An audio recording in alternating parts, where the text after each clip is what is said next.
Okay, यहाँ पे ये कंसेप्ट हमें देखना है कि भाई जैसे न्यूक्लियस से पहले क्या था, उनसे पहले कंसेप्ट कुछ पता है कि जब न्यूक्लियस यस। डिस्कवरी हुआ उनसे पहले क्या था, कुछ हाँ आइडिया? सर, एटम की पूरी हिस्ट्री में पता है मुझे। हाँ, वो बता सकते जो हो? हाँ, एटम एटम के लिए जो सबसे पहले किसी ने बोला था, तो वो ग्रीक फिलोसोफर थे, डेमोक्राइटस। तो उन्होंने बोला था कि किसी भी अगर हम मेटल लेते हैं, तो उसको अगर हम हम्म। काटते जाते हो तो उसका जो मिनिमम लास्ट में जो पार्ट बचेगा वो होगा हम्म। एटम। उन्होंने जो वर्ड दिया था वो था एटोमेन, ATOMN। बाद में उसको एटम ओके। कहा गया। उसके बाद एटम के जो हमें एटॉमिक फिजिक्स के जो फादर कहे जाते हैं एटॉमिक थियरी के, डाल्टन। हम्म। तो डाल्टन ने डेल्टा। उन्होंने कहा कि उन्होंने एग्जांपल लिया था वुड का, कि अगर वुड का हम कोई पार्ट लेते हैं और उसमें हम छोटे छोटे सेंटर कर देते, होल कर देते हैं, तो जो होल होते हैं उसमें से अगर हम कोई स्ट्रिंग पसार करते हैं और उसको कनेक्ट करते हैं, तो उसके हिसाब से उन्होंने एटम का पूरा डिस्क्रिप्शन दिया था कि एटम ऐसे कंजिस्ट होता है। उन्होंने वही बात बोली थी, लेकिन उन्होंने एक एडप्ट किया था। डाल्टन ने बोला था कि वो स्मॉलेस्ट पार्ट है एटम, लेकिन एटम भी किसी टीनी पार्टिकल का बना हुआ है, जो बाद में लेटर ऑन हमने एलिमेंट्री पार्टिकल डिस्कवर किया। उसके बाद जे थॉमसन ने फर्स्ट ऑफ ऑल इलेक्ट्रॉन की शोध की, फिर रुथरफोर्ड ने न्यूटन की, और बाद में चैडविक ने सॉरी, रुथरफोर्ड ने प्रोटॉन की, चैडविक ने न्यूटन की, और बाद में बोहर ने बोहर मॉडल दिया कि जैसे इलेक्ट्रॉन कैसे मूव करते हैं। वो पूरी हिस्ट्री इसी तरीके से, तो लास्ट में हमें बोहर मॉडल मिला, और उसके हिसाब से सब हमने हाइड्रोजन एटम को बेस पॉइंट लेके और कार्बन एटम को भी बेस पॉइंट लेके सारे एलिमेंट के जो भी प्रॉपर्टीज है वो सब फाइंड किए एटम के बेस पे। इतनी हिस्ट्री पता है मेरे को।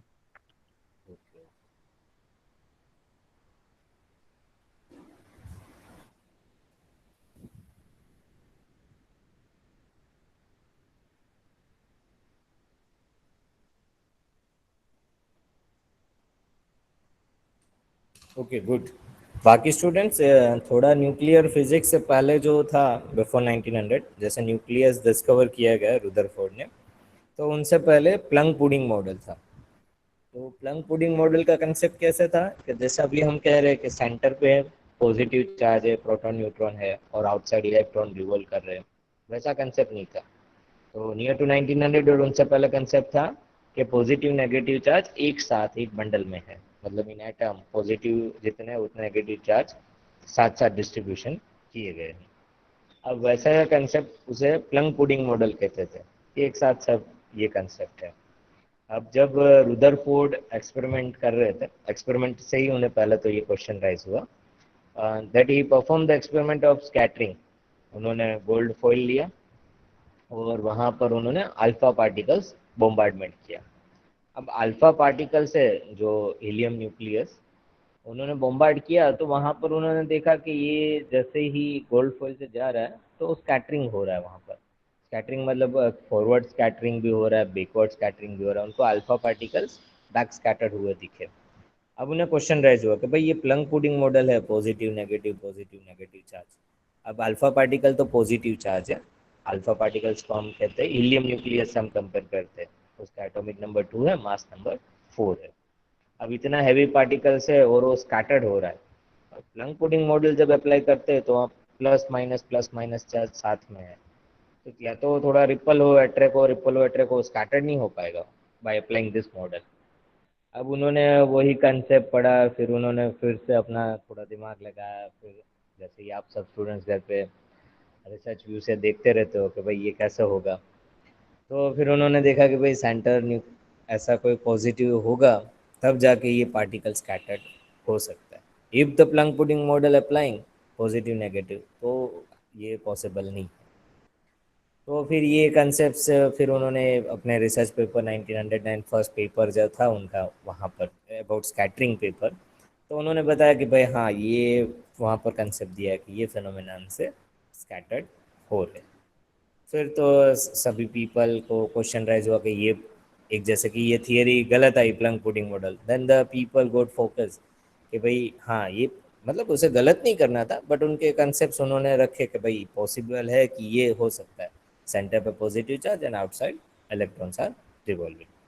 फिर सभी ने एक्सपेरिमेंट्स देखा, ट्राई आउट किया, फिर वो कंसेप्ट एक्सेप्ट हुआ कि भाई हाँ, सेंटर पे न्यूक्लियस है and outside electrons are revolving. फिर एटम का कंसेप्ट भी चेंज हो गया, जो प्लंक पुडिंग मॉडल है उससे कंसेप्ट चेंज हो गया। अब न्यूक्लियस आया, अब न्यूक्लियर फिजिक्स वहाँ से स्टार्ट होता है कि भाई न्यूक्लियस है तो उनकी साइज कितनी होगी, इलेक्ट्रॉन्स चलो रिवॉल्व कर रहे हैं आसपास न्यूक्लियस के, तो वो कितने डिस्टेंस पर होंगे।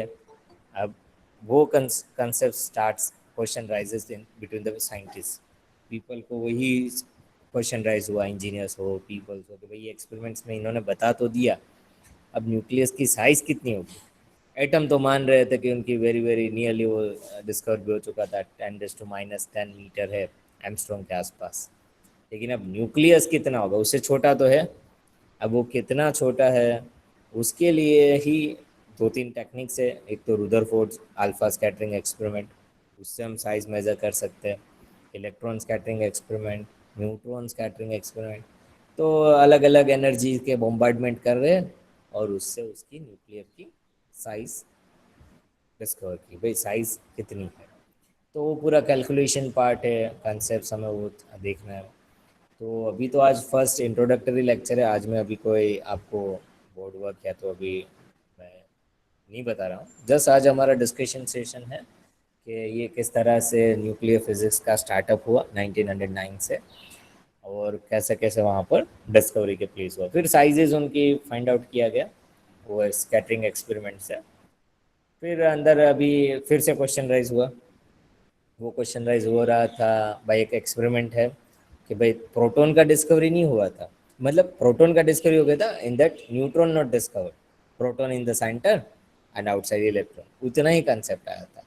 अब न्यूट्रॉन की तो बात ही नहीं थी, न्यूट्रॉन की बात आई 1928 से, जो अभी आपके फ्रेंड्स ने बताया, राकेश ने, कि भाई चैडविक ने न्यूट्रॉन डिस्कवर किया एक्सपेरिमेंटली। तो वो क्वेश्चन राइज कहाँ से हुआ, पहले ये होना चाहिए कि as a student of science, कि भाई इन लोगों ने फाइंड आउट तो कर दिया plus charges are there outside electrons, तो उससे भी तो कंसेप्ट आ सकता है। लेकिन वो वहाँ पर कैसे क्वेश्चन राइज हुआ कि ये न्यूट्रॉन है, उसकी एक पूरा एक्सपेरिमेंटल है। तो प्रोटॉन जब रेज है बोरोन के, वो बोम्बार्ड कर रहे हैं, और वो पूरा एक्सपेरिमेंट चैडविक ने अच्छे से बताया, और फिर उसकी कैलकुलेशन भी की है, एनर्जी कैलकुलेशन। वहाँ पर भी कंसेप्ट थोड़े सालों तक तो गामा रेस का ही था, फिर चैडविक ने वहाँ पर अपना इनपुट दिया और उन्होंने कंसेप्ट बताया कि भाई ये गामा रेज नहीं है, वो न्यूट्रॉन है, और उन्होंने प्रूव भी किया। तो वो भी हमें दिखना है, डिस्कवरी ऑफ न्यूट्रॉन। फिर इंटरेस्टिंग पार्ट आ गया, अभी न्यूक्लियर में दो पार्ट तो मेजर रोल आ चुके, एक तो पॉजिटिव चार्जेस एंड न्यूट्रॉन, वो न्यूट्रॉन है और वो भी चार्जलेस है, लेकिन मास है प्रोटॉन के बराबर। तो मस्त कंसेप्ट फिर से है। अब क्वेश्चन राइज हो रहा है, आपको भी राइज हो रहा होगा, सर एक न्यूक्लियस है और उसमें हम प्रोटॉन प्रोटॉन फिलअप कर देते हैं। पहले तो यही कंसेप्ट था कि भाई प्रोटॉन की साइज़ फाइंड आउट हो गई, और 10⁻10 मीटर से कम है। एक्चुअल साइज़ आपको भी पता है, बीएससी में पढ़ के आओ, 10⁻14 मीटर। अब इतने ऐसे छोटे में इतने सारे न्यूक्लियस, जैसे हीलियम लेते हैं तो 2He4 हम कहते हैं, तो दो प्रोटॉन और दो न्यूट्रॉन, न्यूट्रॉन तो बाद में डिस्कवर हुआ, 28 से पहले तो यही कंसेप्ट था, यह प्रोटॉन ही है। अब दो प्रोटॉन है, फिर हम आगे जाए सोडियम तो 11 प्रोटॉन है, फिर हम आगे जाए नियोन, क्लोरीन, और बड़े बड़े एटॉमिक नंबर पे हम जाए यूरेनियम 92, तो इतने प्रोटॉन्स, तो उतने प्रोटॉन एक साथ रखना और रहना रिपल्सिव फोर्स होता है। अब वो एक साथ कैसे रह रहे होंगे, यही क्वेश्चंस दिमाग में चल रहा था सबको, कि भाई जहाँ पे हम एक दो प्रोटॉन को साथ में रखना है वो डिफिकल्ट है। ओके, कि अभी आप न्यूक्लियर के हम कंसेप्ट पे जाए कि भाई चलो प्रोटॉन डिस्कवर हो गया, इलेक्ट्रॉन्स आ चुके, अब फिर से वहाँ पे राइज क्वेश्चन कि भाई इतना सा छोटा सा जो प्रोटॉन, इतनी साइज है न्यूक्लियस की, उसमें दो प्रोटॉन, 10 प्रोटॉन, 50 प्रोटॉन, 100 प्रोटॉन एक साथ कैसे रह रहे होंगे, रिपल्सिव फोर्स तो होगा ही। तो ऐसा कौन सा फोर्स होगा कि जो उनको एक साथ जुड़े रखता है। जैसे आप फ्रेंड्स हो तो कई बार रिपल्सिव फोर्स होता है ना, लेकिन हमारे एक दो ऐसे अच्छे फ्रेंड होते हैं वो जोड़ के रखते हैं कि भाई चल भाई छोड़ वो सब, लड़ाई झगड़ा नहीं करना चाहिए। ऐसे फैमिलीज में भी रहता है, सही है कि नहीं? तो ऐसा कौन सा वहाँ पे रोल प्ले हो रहा है कि जिससे ये सब पॉजिटिव चार्जेस एक जुल मिल के रह रहे हैं इतनी छोटी सी साइज पे, और रिपल्सिव फोर्स तो ही इन बिटवीन। तो एनीवन हैज आइडिया कैसा? आपको क्वेश्चन आपको भी हो रहा होगा कि strong strong nuclear nuclear force. Force. हाँ हाँ हाँ, राजन आप बताइए। हाँ, strong nuclear force sir. Strong nuclear force, okay. वो फोर्स कैसा रहता है, उनके बारे में कुछ पता है कि हाँ उनके कोई कंसेप्ट थोड़े? जैसे कुलुम फोर्स है, पॉजिटिव पॉजिटिव रिपल्सिव है, पॉजिटिव नेगेटिव अट्रैक्टिव है। तो स्ट्रॉन्ग न्यूक्लियर फोर्स के बारे में कुछ इंफॉर्मेशन हो तो आपके। न्यूक्लियॉन्स के बारे में होता है, दोनों के बीच हाँ न्यूक्लियॉन्स एंड सही हैवी है, पार्टिकल्स, हैवी प्राइमरी पार्टिकल्स। सही है, सही है, गुड। यस, ये आंसर राजन के सही बताया कि भाई जो न्यूक्लियस के अंदर प्रोटॉन प्रोटॉन है, रिपल्सिव फोर्स तो है, लेकिन उस पर स्ट्रॉन्ग न्यूक्लियर फोर्स लग रहा है। और तब क्या था, न्यूट्रॉन का तो डिस्कवरी नहीं था, मतलब वेरी कंसेप्ट समझना भी डिफिकल्ट था कि भाई ये कैसे है। जैसे कि हम लिख रहे हैं 2He4, दो प्रोटॉन है। अब बाकी तो वो समझ रहे थे मास नंबर है, जितना भी आप वेट है वो पूरा प्रोटॉन पे है। वो कंसेप्ट पूरा क्लियर नहीं था। आफ्टर न्यूट्रॉन डिस्कवरी, जैसे हम 2He4 लिखते हैं अल्फा पार्टिकल के लिए, तो दो प्रोटॉन है, दो न्यूट्रॉन है। अब उनके बीच के स्ट्रॉन्ग न्यूक्लियर फोर्स है, प्रोटॉन प्रोटॉन के बीच में फोर्स है, प्रोटॉन न्यूट्रॉन के बीच में है, न्यूट्रॉन न्यूट्रॉन के बीच में है। तो स्ट्रॉन्ग न्यूक्लियर फोर्स का पूरा कंसेप्ट, फिर वो कौन किससे जुड़े रहते हैं। तो एक बाइंडिंग एनर्जी वहाँ पर जनरेट होती है स्ट्रॉन्ग न्यूक्लियर फोर्स से, और वो एनर्जी है जिससे वो जुड़े रहते हैं। अब बाइंडिंग एनर्जी का कंसेप्ट और अभी उसके बाद हम डिस्कस करना है कि सिंपल है। बाइंडिंग एनर्जी क्या रहता है, ये पार्टिकल्स जो एनर्जी से जुड़े रहते हैं, या तो उतनी एनर्जी दो जिससे वो पूरे पार्टिकल्स डिस्प्लेस हो जाए, या तो ब्रेक हो जाए। सिंपल दो प्रोटॉन है, वो जो एनर्जी से जुड़े रहते हैं। अब यहाँ पे आइंस्टाइन रिलेशन का भी कंसेप्ट आपको समझ आ सकता है न्यूक्लियर फिजिक्स से। थोड़ा आप समझा सको तो, कोई स्टूडेंट्स आप में से कोई पता हो तो। E = mc² आप लिखते हो ना, E = mc²। तो उसका रिलेशंस आप कोई बता सकते हो, क्या बताना चाहता है? Energy equal to mass time c²। वो क्या, क्या वो इक्वेशंस क्या फिजिक्स समझाती है?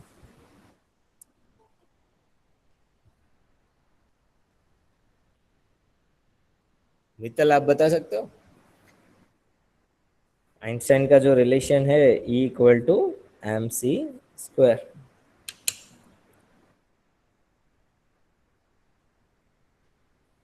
वैसा नहीं मित्तल? हाँ सर। हाँ, ये कुछ पता है इसके बारे में कुछ, E = mc²? नहीं सर। नहीं पता। पूजन आपको कुछ? सर मास को लाइट के स्क्वायर स्पीड से ट्रैवल करेगा, अगर कोई भी मास तो वो इक्विवेलेंट एनर्जी में कन्वर्जन हो जाएगा। हाँ, फिर से बताइए मास को। अगर कोई भी मास एम ले लो, वो लाइट के हम्म। स्क्वायर स्पीड से ट्रैवल करेगा तो इक्विवेलेंट ई एनर्जी में कन्वर्ट हो जाएगा। ये थोड़ा बहुत, लेकिन इतना नहीं बैठ रहा है। m × c² हो, उतना एनर्जी कोई भी मासेस लेते हैं, लेकिन उस हिसाब से आपको एनर्जी मिलेंगे, वो सही है। c is the hmm speed of light, hmm 3 × 10⁸ metre per second, उसका हम स्क्वायर करेंगे और मास के साथ ले तो उसकी एनर्जी वहां से आप कैलकुलेट कर सकते हो।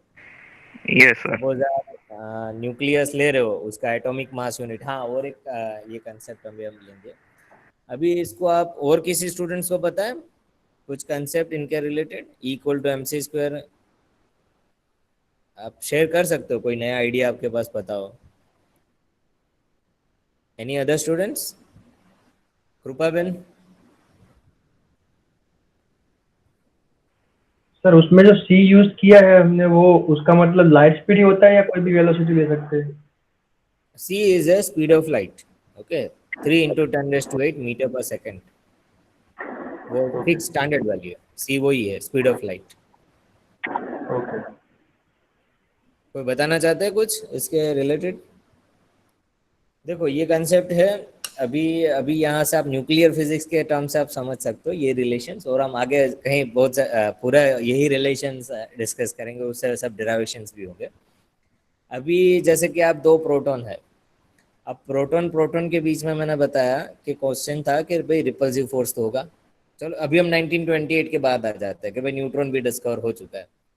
अब प्रोटॉन प्रोटॉन आप जब नज़दीक लेके जा रहे हो, उसके बीच में एक रिपल्सिव फोर्स है, लेकिन अभी आपने एक बताया कि वो डिस्कवरी और स्ट्रॉन्ग न्यूक्लियर फोर्स से वो जुड़े रहते हैं। तो जब वो जुड़े रहते हैं, उसका जो मासिस है, जो सम मासिस एक्चुअल जो मास है, वो कन्वर्ट हो जाता है एनर्जी में, और वो एनर्जी को कहते हैं बाइंडिंग एनर्जी। मतलब जब आप प्रोटॉन का मास है एक सेपरेट रखो, सब थोड़े डिस्टेंस पे रखो, मैं अभी पिक्चरियल आपको नहीं बता पा रहा हूँ, ओरली बता रहा हूँ, we go for other session, तब जाके मैं पिक्चरियल आपको बता सकता हूँ।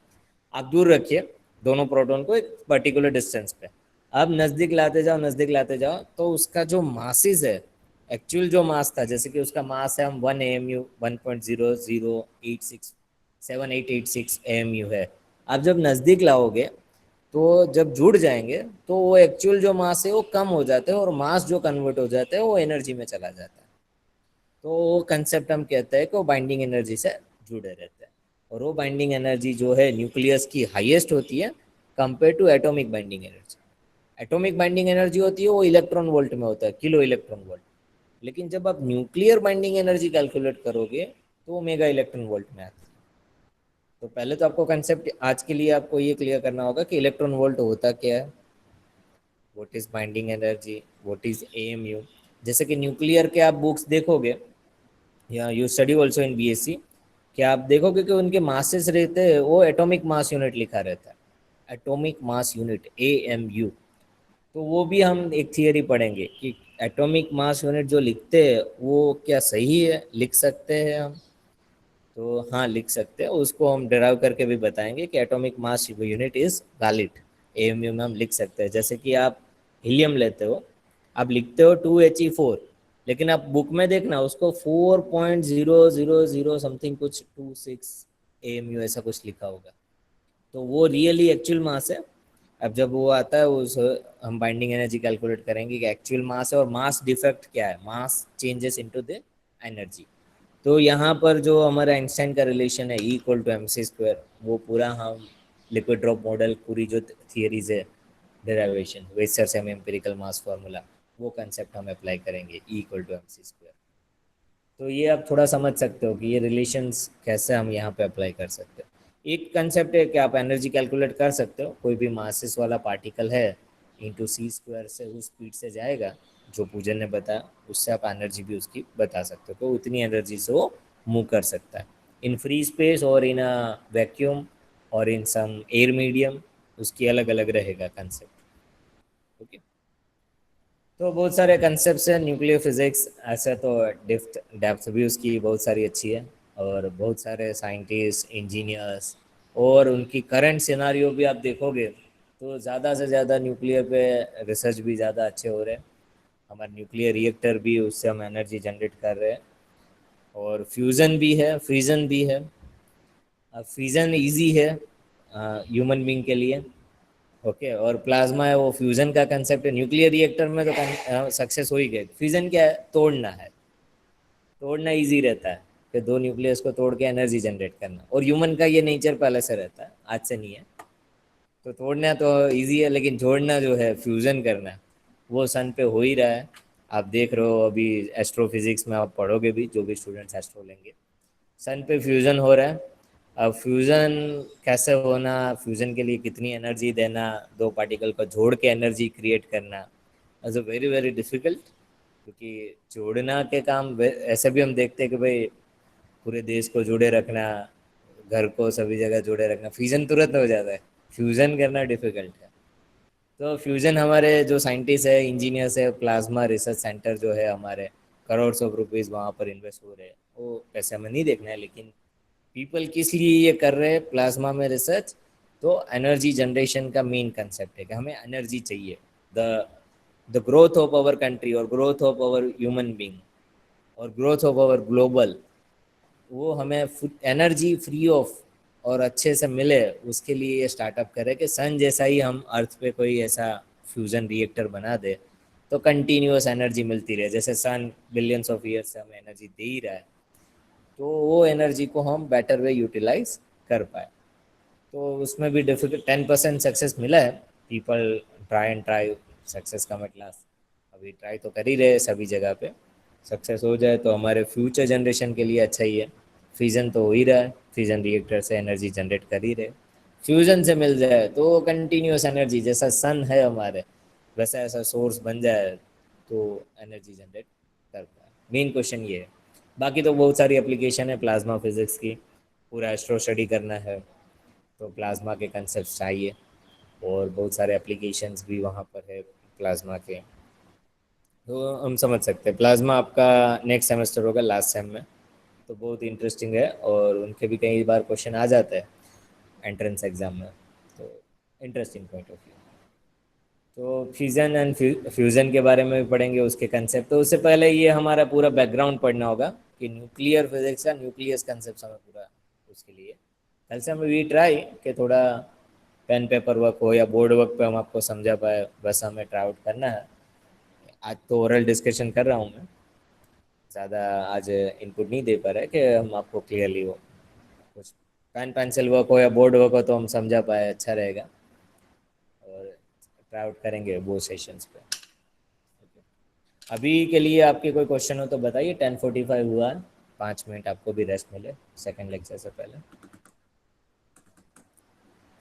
आप राइज कर सकते हो क्वेश्चन, क्योंकि ये इंट्रोडक्शन पार्ट है हमारा, 1-2 लेक्चर्स उसमें हम इन्वेस्ट करेंगे तो मज़ा आएगा, कोई प्रॉब्लम नहीं है मुझे। Okay, then we focus on topic by topic हम जाएंगे। सर हाँ बोलिए। सर मेरा एक क्वेश्चन है। आपने जो बोला ना कि हम आर्टिफिशियल सन बनाएंगे, हाँ हाँ। तो अगर हम यहाँ पृथ्वी पे ही अगर ऐसा सन बनाएंगे जो रियल सन के कंपैरिजन पे हमें एनर्जी देगा, इमिट करेगा, हम्म। तो हमारा पृथ्वी पे रहना पॉसिबल होगा उतनी एनर्जी में? क्योंकि हम ऑलरेडी सन के सरफेस पे तो हाँ जा नहीं हाँ, सकते। ओके, गुड तो क्वेश्चन। अभी देखो ये सन जो है, सन में जो फ्यूजन हो रहे, ओके, वो हाइड्रोजन और हीलियम गैसेस को फ्यूज करके वहाँ पर एनर्जी जनरेट कर रहे हैं। अब वहाँ पर जो पार्टिकल्स है उनकी क्वांटिटी आप देखोगे तो वेरी वेरी मच हायर। हमारे यहाँ पे जो ट्राई आउट कर रहे हैं पीपल, वो एक पर्टिकुलर एरिया और पर्टिकुलर चैम्बर में करेंगे और पर्टिकुलर डेंसिटी ऑफ गैस लेंगे, ओके। तो वो particular density of gases use करके फ्यूजन करके फिर एनर्जी जनरेट करेंगे। वहाँ सन की डेंसिटी आप कंपेयर करोगे उतनी डेंसिटी पे नहीं बनेगा। सन तो हमसे कितना बड़ा है, अर्थ की साइज से ही कितना बड़ा है।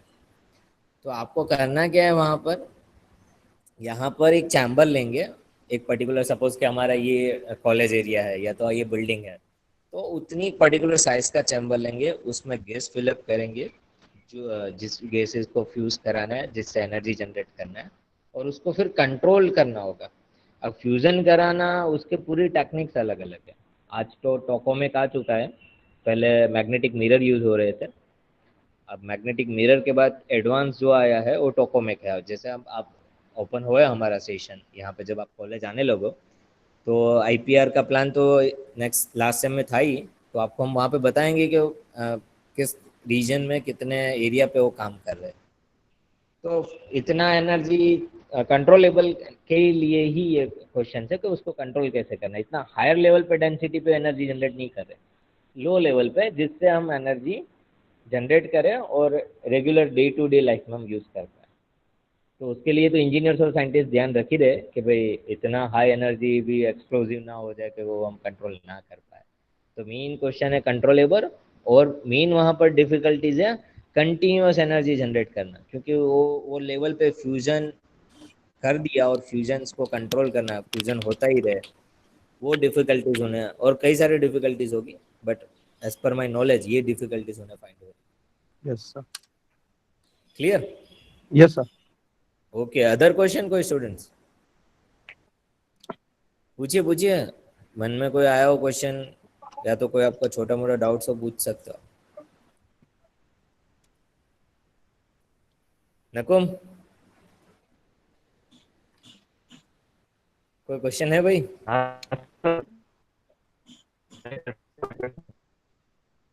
हाँ बोलिए बोलिए।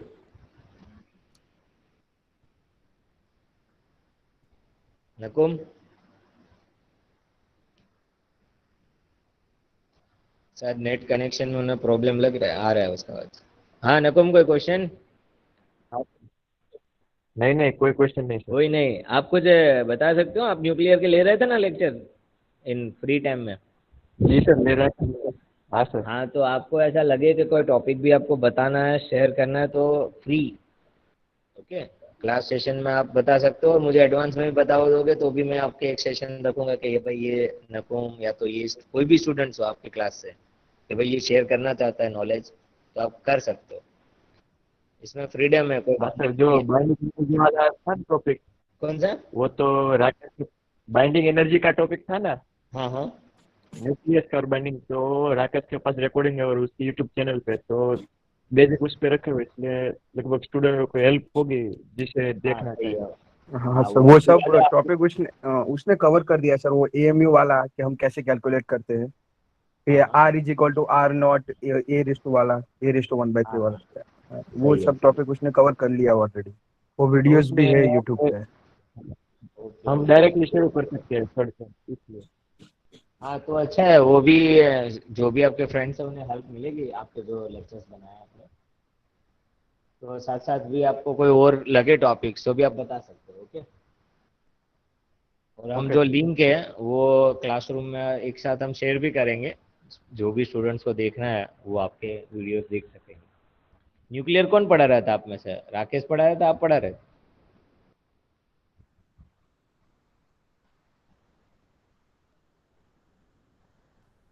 हेलो, हेलो आप पढ़ा रहे थे ना? सर, न्यूक्लियर, हाँ सर, न्यूक्लियर मैंने लिया था। ओके ओके, अच्छा है, वो इनिशिएट आपका अच्छा था। आपके क्लास से जी। आप कई स्टूडेंट्स आप इंटरेस्ट ले रहे हो, ऐसा ऐसा इनिशिएट कर रहे हो, अच्छी बात है। साथ साथ में एक स्टूडेंट रिक्वेस्ट है, मेक योर गोल, थोड़ा एमसीक्यू सॉल्व करते रहना, जिससे आपके एंट्रेंस एग्जाम में प्रॉफिट हो। और ये अच्छा प्रेशियस टाइम है आपके लिए, घर पे मस्त बैठे हो, लेक्चर्स अटेंड कर लो, फ्री टाइम पे आप सॉल्व कर ही रहे होंगे अच्छे स्टूडेंट्स। बाकी स्टूडेंट्स भी थोड़ा इनपुट देना कि जिससे आपको फ्यूचर में फ़ायदा हो जाए। और कोई भी एंट्रेंस एग्जाम आप देने जाओगे, चाहे जीपीएससी भी दोगे, वहाँ पर भी फिजिक्स के क्वेश्चन आपको मिलेंगे। और चाहे आपके स्पेशल फिजिक्स के बेस पे कोई एग्जाम दे रहे हो एंट्रेंस, तो आपको क्लियर हो जाए 1 साल में या 1.5 साल में, जैसे ही एमएससी खत्म और क्लियर हो जाए तो वेरी लकीली। और जीआरएफ भी अच्छा मिल रहा है, जिसको रिसर्च का प्लानिंग है तो थोड़ी ज़्यादा मेहनत करके नेट का जीआरएफ या तो जस्ट एग्ज़ाम का गोल रखना। गेट भी आप क्लियर करोगे तो डीआरडीओ है, आईपीआर, पीआरएल, देन हमें ओएनजीसी जो सेक्टर है, वहाँ पर भी गेट के बेसिस पे एमएससी फिजिक्स की रिक्वायरमेंट होती है। तो आप 3-4 एग्ज़ाम का गोल रखना, उसमें से एक प्रिपेयर करो, कोई भी एक एग्ज़ाम के लिए, बाकी में उससे हेल्प मिल जाएगी आपको। नेट है, जेस्ट है, गैट है, जी सेट है, ये 4 में से एक तो मटेरियल लेके स्टार्ट कर ही देना, तो 1 साल में आपको कुछ आउटपुट मिल जाए। एमएससी जैसे ही आपका क्लियर हो, you got some more confidence कि एक सर्टिफिकेट तो है एमएससी का, बट ये एंट्रेंस कोई क्लियर कर दिया तो लकीली आपको अच्छे से अच्छी स्कॉलरशिप के साथ आप अपना रिसर्च वर्क या तो जॉब वर्क स्टार्ट करोगे, ओके। तो थोड़ा गोल रखना हायर, और फिजुल विजुल की डिस्कशन में ज़्यादा मत पढ़ना जब तक आपको अच्छी जॉब ना मिल जाए। घर पे भी फोकस रखना, और कोई भी ऐसा कोई क्वारी हो कुछ भी, तो आप कभी भी शेयर कर सकते हो। आप चाहे मैसेज करके, फ़ोन करके, मुझे एनी फैकल्टी, हमारे हेड आप रिप्रेजेंट कर सकते हो, ओके। Thank you. अभी नेक्स्ट लेक्चर दीपाली मैम का है, तो उन्होंने लिंक शेयर की है, तो आप उस पर ज्वाइन हो जाना। राकेश, आपने ये अटेंडेंस ले लिया आज का? हाँ सर, हो गया। हो गया ना? हम्म। तो आज के लिए ले लेना, फिर कोई दूसरा कुछ हो तो मैं आपको बताऊंगा। Sure okay sir. Students, questions है तो बताइए आप, otherwise we stop there. Okay, thank you students. Thank you sir. Thank you very much.